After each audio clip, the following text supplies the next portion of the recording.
Les 10 promis au paradis. Ali ibn Abi Talib. Ali ibn Abi Talib, un nom qui résonne au cœur de l'islam. Cousin et gendre du prophète Mohammed, paix et bénédiction sur lui, guerrier redoutable, érudit, une figure de piété absolue. Et pourtant, son héritage, c'est aussi celui d'une division, une fracture profonde et qui dure encore aujourd'hui. La question est là, entière.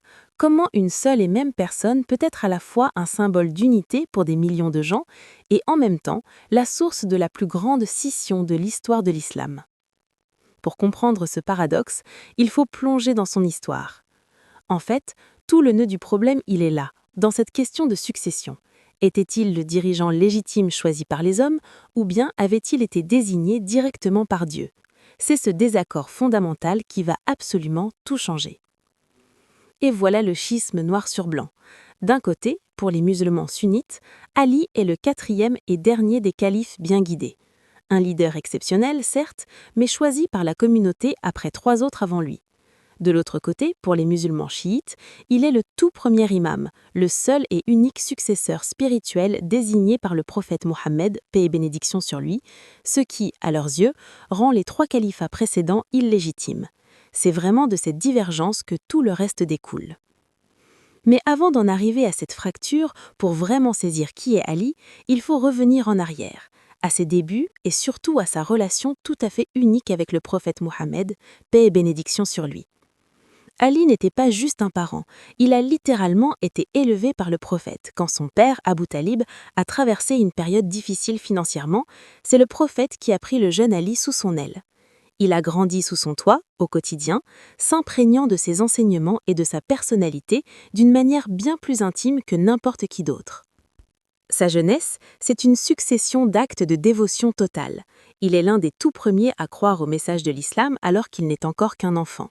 Il épouse Fatima, la fille chérie du prophète, et puis il y a ce moment absolument crucial de l'hégire où il risque sa propre vie sans hésiter en se couchant dans le lit du prophète pour tromper des assassins et lui permettre de fuir la Mecque. Ces gestes-là ont forgé sa réputation de loyauté absolue. Mais Ali n'était pas seulement un parent dévoué et pieux. Sur le champ de bataille, il s'est forgé un tout autre nom, Asadullah, le lion de Dieu. Sa présence était une constante, de la bataille de Badr à celle de Uhud. Dans presque tous les conflits fondateurs de l'islam, Ali était là. Sa bravoure était légendaire. C'était le porte-étendard, le héros qu'on envoyait affronter les ennemis les plus redoutables en combat singulier. Cette déclaration du prophète à Khaybar est absolument fondamentale. Je donnerai l'étendard à un homme qui aime Dieu et son messager et qui est aimé par eux. Ce n'est pas juste une nomination militaire, c'est un témoignage spirituel public d'une puissance incroyable. Ça souligne le statut vraiment à part d'Ali et la confiance immense, totale, que Mohammed, paix et bénédiction sur lui, avait en lui. Et nous arrivons maintenant à la période la plus tumultueuse de sa vie, le moment où, après des années, il accède enfin au pouvoir, mais dans un climat de chaos total.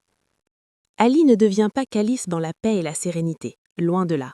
Il arrive au pouvoir juste après un meurtre, celui du calife Osman. La communauté est fracturée, les tensions sont à leur comble, et de partout, des voix s'élèvent pour réclamer vengeance. Le décor d'une guerre civile est planté. Son règne de 5 ans ne sera en fait qu'une succession de guerres civiles, ce qu'on appelle la première fitna. D'abord la bataille du chameau, où il affronte d'anciens compagnons. Ensuite, la terrible bataille de Siffin contre le très puissant gouverneur de Syrie, Muawiyah. Et c'est de ce conflit que va naître un 3e groupe, les Kharidjites, qui finiront par se retourner contre tout le monde, y compris Ali. Alors, les Kharidjites, c'était un cas à part. C'étaient des puristes, des jusqu'au-boutistes. Au départ, ils étaient les plus fervents partisans d'Ali. Mais ils se sont sentis trahis quand Ali a accepté de négocier une paix avec Muawiyah. Pour eux, accepter un jugement humain à la place de celui de Dieu était un péché impardonnable. Ils ont donc déclaré Ali et Muawiyah tous les deux apostats, devenant une 3e force radicale et mortelle. L'arbitrage de Siffin, c'est vraiment le tournant de son califat. La victoire semblait à portée de main pour Ali. C'est alors que l'armée de Muawiyah a recours à une ruse de génie. Ils accrochent des pages du Coran au bout de leurs lances et appellent à laisser le livre de Dieu trancher le conflit. Une partie de l'armée d'Ali, épuisée, le pousse à accepter contre son avis.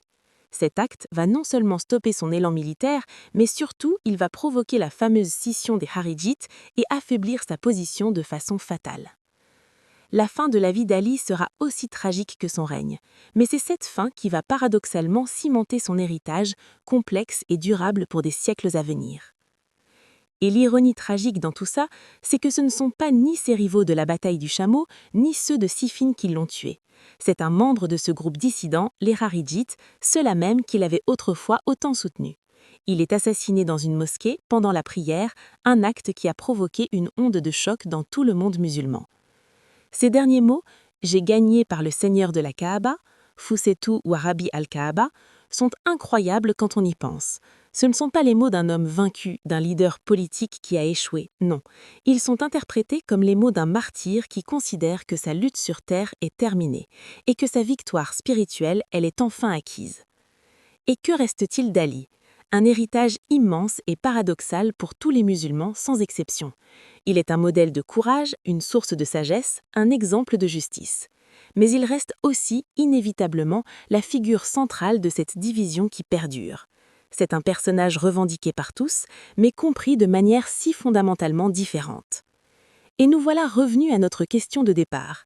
La vie d'Ali a été menée le plus près du prophète dans une dévotion totale à l'islam.